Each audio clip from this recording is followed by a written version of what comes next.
Já faz algum tempo que eu fiz uma parte da história de Five Nights at Freddy's VR Help Wanted. Eu fiz praticamente quando lançou o jogo lá em maio. Já tem 5 meses mais ou menos que eu fiz aquele vídeo. Então eu tô aqui pra fazer a parte 2 daquele vídeo. Caso você não viu, pessoas, eu vou estar deixando agora aqui um card pra você ir lá e clicar. Então algumas informações eu vou trazer um pouco mais resumida. E eu vou também consertar algumas coisas que eu falei naquele vídeo, beleza? Bom, eu tô fazendo isso só agora porque a gente já sabia que ia ter uma DLC. Que é como se fosse uma expansão do jogo, com mais informações, com mais fases, mais minigames e muito mais, né, partes da história. Por isso eu esperei esse tempo todo para fazer esse vídeo, para tentar chegar realmente ao definitivo. Pois agora, Five Nights at Freddy's VR talvez não tenha mais atualizações. Eu acredito que não vai ter mais nada, né? Espero, né, Scott? Né, Scott? Que não para de jogar coisa desse jogo, pelo amor de Deus. Mas a realidade é que a gente finalmente tem agora as peças do quebra-cabeça de Five Nights at Freddy's VR Help Wanted.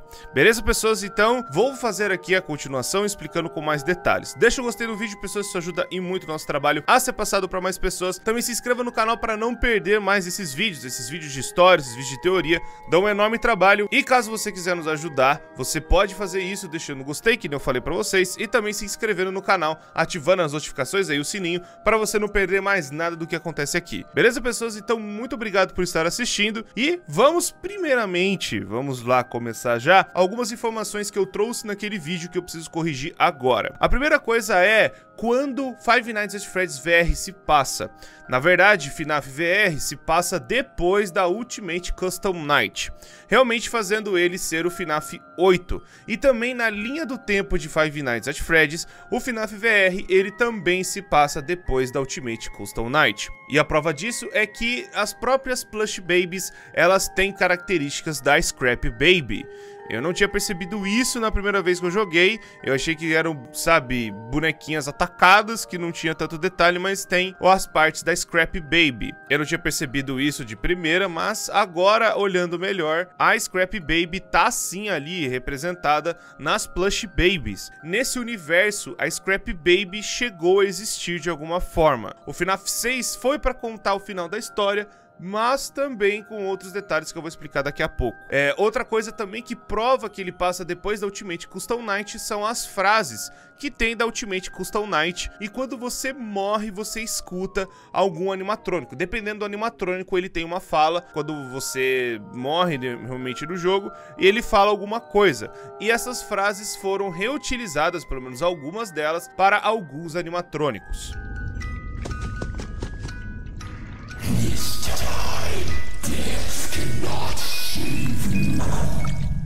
Sendo que no próprio FNAF VR também tem frases novas, obviamente, mas isso prova que Five Nights at Freddy's VR Help Wanted, ele é o FNAF 8, ele se passa depois da UCN. Outra coisa que eu preciso consertar é a respeito do Scott estar inserido no mundo de FNAF. Todo mundo pensou isso quando viu a foto dele inicial, e aí o pessoal já achou que o Scott tinha sido incluído. Ele mais recentemente fez um post falando que não, tanto que ele até falou que ele não participa, né, ele não está no mundo de FNAF, ele só fez uma brincadeira de um desenvolvedor indie que está, sabe, que foi contratado pela Fazbear Entertainment para fazer os jogos. Na verdade, os jogos que nós vimos desde o primeiro até o Ultimate Custom Night. E aí, ele colocou a foto dele só para representar, para fazer uma piada. Não é, então não leva a sério esse negócio do Scott tá no jogo mesmo ou não. Tanto que ele até revela que a foto da menina, né, ou da criança, melhor dizendo, da Ultimate Custom Night é a foto do filho dele. Ele usou também para representar, e não quer dizer que é o filho dele no jogo, porque algumas pessoas descobriram que era o filho do Scott, e aí o pessoal já começou a ficar mais atacado, tipo, ah, é o filho do Scott, tá não sei o que, o filho do Scott tá no jogo, e como se ele fizesse parte do mundo de FNAF por algum motivo. E não é isso que aconteceu. Bom, então agora a gente pode finalmente ir para Five Nights at Freddy's VR Help Wanted contar o restante da história. Naquele vídeo, eu tinha falado especificamente das fitas e alguns outros detalhes que estavam acontecendo na Fazbear Entertainment. A Fazbear Entertainment, por algum motivo, ainda existe e é muito grande. Quando você tá no minigame da Mango, ele fala que existem ainda muitos restaurantes e que você vai fazer um animatrônico para entrar em um desses restaurantes. Welcome to the Fazbear Entertainment Fulfillment Center. Today, we are assembling animatronic performers.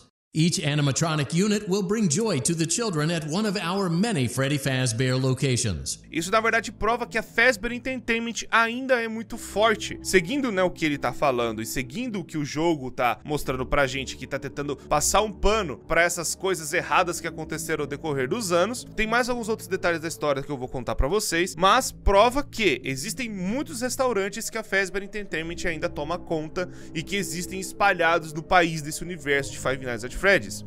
E que ao redor dessas pizzarias ou restaurantes, o que quer que seja, existem essas lendas urbanas. Virou como se fosse um mito que o pessoal inventou, uma piada, como se fosse uma creepypasta até, do que rolou dentro de uma Fazbear pizzaria, sabe? Que rolou lá dentro, e aí foi o pessoal da própria Fazbear Entertainment tentar passar o pano para isso agora no jogo em VR. Outro detalhe que eu não falei no vídeo que eu preciso falar agora, que é muito importante, é que a Fazbear Entertainment chamou o desenvolvedor indie para fazer os jogos a respeito da pizzaria dela, para passar o pano das coisas que aconteceram. Ou seja, desde 2014 a Fazbear Entertainment, ela fez esse universo, criou essas coisas, esses jogos, para que as pessoas vissem a pizzaria com um jeito diferente, mas ainda assim passando pano para as coisas que aconteceram. O grande problema é que esse desenvolvedor indie acabou contando coisas a mais, acabou falando detalhes que não eram para ser falados, que é o que nós vimos do Homem de Roxo, que é o que nós vimos da mordida lá de 83, que acontece no FNAF 4, por exemplo, que é as coisas que aconteceram na Sister Location, o final de FNAF 6, por exemplo, a parte do Springtrap ser encontrado e a Fazbear Fright e tudo mais. E eles estavam tentando usar os mitos e as, entre aspas, mentiras que rolaram nas épocas das suas pizzarias para passar o pano para que, galera, não fiquem com medo, nós somos um restaurante de boa, em paz e tranquilo, não tem nada de treta aqui. Basicamente é isso. E também falando para as pessoas sobre, tipo, os processos judiciais, na verdade, são brincadeiras que nós fazemos na Pizzaria Simulator, que você pode criar lá a sua pizzaria e às vezes alguém vem me dar um processo e tal.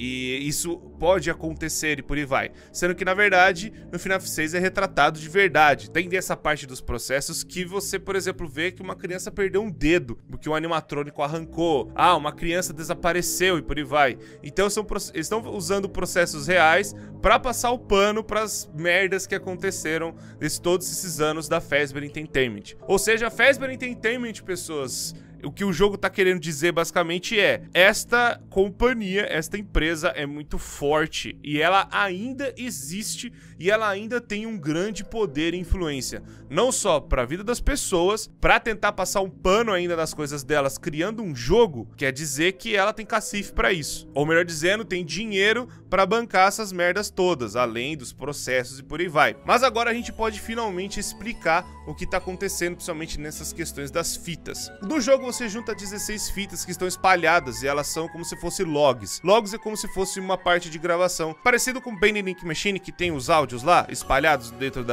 estúdio de Joey Drill. Mais ou menos aqui também. Você junta a fita, você vai lá e tem uma mensagem contando melhor a história. Só que o grande problema é, nas fitas você vai descobrindo que quanto mais você junta elas, mais o Glitch Trap, que na verdade pode ser também chamado de Malware ou Spring Bonnie Man, que é o que a galera achou nos arquivos do jogo, tanto faz também, então fica a teu critério aí, não tem problema. E aí esse coelho absurdo, ele começa a se aproximar de você como se você estivesse juntando ele. Tanto que a própria menina da fita, ela admite isso. Você está juntando os pedaços do Glitch Trap, fazendo com que ele fique inteiro. Porque ela própria admite que ele se escondeu nos logs dela. E aí, quando você vai chegando no final, ela fala, tipo, que você pode tirar essa anomalia de alguma forma. Que existe uma forma de tirar esse coelho ruim que começa a aparecer. Pra vocês entenderem um pouco melhor, foi por culpa desse coelho que o antigo beta tester, o Jeremy, ele acabou falecendo porque ele ficou louco por algum motivo que o pessoal quis colocar as drogas das partes velhas do Springtrap nesse jogo. É basicamente isso. O problema é que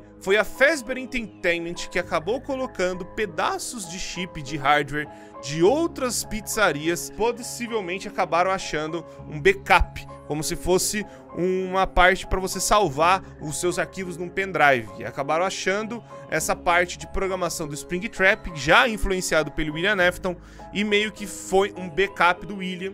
E isso acabou trazendo esse bicho louco, esse coelho absurdo de volta à vida, né? O Springtrap meio que voltou, mas na forma de malware. Ele, pessoas, é como se fosse um vírus. A própria Tape Girl, ela faz muita alusão a isso. Ela faz até uma alusão ao cavalo de Troia, que é como se alguma coisa entrasse dentro do seu programa e depois, quando ele entra dentro do seu programa, ele se espalha para todos os lugares. E é basicamente isso que o malware fez. Ele se espalhou pelo jogo todo para que você achasse as coisas. E o jeito que ele se espalhou foi através das fitas. E aí, você juntando todas as fitas, você junta o cavalo de Troia para ele fazer a sua, vamos pôr assim, infecção final, que é tentar entrar dentro do jogador, que é entrar dentro de você. A Tape Girl, ela vai fazendo algumas mensagens estranhas e tal, e aí a última mensagem é a mais esquisita de todas, que é pra você, entre aspas, tirar o bicho do jogo. Mas se você faz esse tal procedimento, ou melhor dizendo, tarefa de você remover o Glitch Trap do jogo, usando as coisas do jogo, que não faz nenhum sentido, porque se você quiser remover um vírus, você passa o antivírus, ou você deleta os arquivos e por aí vai, e aí você acaba ficando preso. E aparentemente várias pessoas passaram por isso, inclusive o próprio Jeremy, e também inclusive a própria Tape Girl. Porque sairia muito estranho do nada, simplesmente do nada, a menina, ela criar um negócio desse pra, tipo, por nada. Ela fez um processo, ela fez algo dentro do jogo para que você realmente fosse ficar preso dentro do jogo e o malware, que seria o Glitch Trap, saísse para poder ficar livre. É basicamente isso que acontece se você faz o procedimento da Tape Girl. Então isso indica que a Tape Girl, ela está influenciada pelo Glitch Trap. Bom, mas aí o que acontece? Temos então a DLC de Halloween, linda e maravilhosa, e você tem o minigame do Foxy, onde tem lá o Corny Maze, que você vai passando e encontrando algumas chaves. E lá, se você encontrar 5 chaves, você destranca um porão. E nesse porão tem um negócio muito bizarro, que é uma máscara de coelho rosa. Branco, meio vermelho, com rosa e por aí vai. E aí, o pessoal dando uma investigada, a comunidade FNAF conversando uma com a outra, você pega essa máscara e acha no Prize Counter. Quando você pega a máscara e você vai e olha pro Glitch Trap, aparece esse áudio secreto. Yes, I hear you. I know. No. There's no miscommunication. I understand. Yes, I have it. I made it myself. I think you would like it. No one suspects anything. Don't worry. I'll be ready. And I won't let you down. It will be fun. Uma coisa muito importante dizer que essa voz dessa pessoa que tá falando com o Glitch Trap não é a mesma voz da Tape Girl, não são o mesmo personagem. A Tape Girl, ela fez um processo e essa outra pessoa aparentemente fez outra coisa. Então, o que tá dando a entender é que, na verdade, duas pessoas foram influenciadas pelo Glitch Trap. A primeira pessoa que foi influenciada pelo Glitch Trap, muito provavelmente, é essa moça desse novo áudio, onde a gente não tem uma noção de quem ela é, de onde ela veio, quem que seria essa personagem, uma personagem totalmente nova, e o que que ela vai fazer, o que que ela tá pensando em fazer. A única coisa que nós sabemos, ela tem alguma coisa com o Glitch Trap, com o malware. Ela tem alguma coisa, muito provavelmente, com o William Afton. E aí o que acontece? Ela faz alguma coisa, provavelmente na vida real, pra colocar o Glitch Trap de volta a existir, talvez. Ou, melhor dizendo, fazer o William Afton voltar, entre aspas, à vida. E ela tenta fazer isso colocando ele dentro do jogo. Muito provavelmente as peças que vieram da Fazbear Entertainment vieram dessa pessoa, dessa nova, entre aspas, seguidora de William Afton. E muito provavelmente foi ela que colocou as coisas dentro do jogo e acabou influenciando outras pessoas a serem infectadas pelo vírus William Afton, que é, né, o Glitch Trap. E aí acabou influenciando o Jeremy enlouquece e acaba morrendo, que era o outro beta tester. Vou falar de novo igual eu falei no outro vídeo, não confunda esse Jeremy com o Jeremy Fitzgerald, que é o segurança do FNAF 2, e também não confunda com o Jeremy, que é o túmulo lá do FNAF 6. É um outro Jeremy que não tem nada a ver com aqueles dois lá, que não faz sentido também. Os dois estão mortos, sabe? Não faria sentido nenhum na linha do tempo. Então é um terceiro Jeremy aí. O Scott ama Jeremies. Basicamente é isso. E aí, então, esse novo personagem acabou colocando coisas do Glitch Trap, melhor dizendo, esse backup do William Afton, e influenciando várias pessoas a passarem por essas tais experiências. E aí, a garota da fita, muito provavelmente ela colocou um jeito de fazer as coisas acontecerem dentro do jogo para que você também seja influenciado pelo William Afton, e aí você pode ser finalmente um seguidor de William e também ter vontades de colocar crianças dentro de animatrônicos. Bom, pessoas, eu espero que vocês tenham gostado do vídeo. Amanhã vai ter um outro vídeo muito especial aqui também, que eu vou falar do futuro de Five Nights at Freddy's. Beleza, pessoas? Espero que vocês gostem. Espero que vocês estejam aqui amanhã também, então não perca. Já deixa o sino ativado aí, não perde nada do que tá rolando aqui no canal. E eu espero que vocês tenham gostado. Muito obrigado, pessoas. Eu espero ver vocês aqui no próximo vídeo. Eu me despeço de vocês e até a próxima!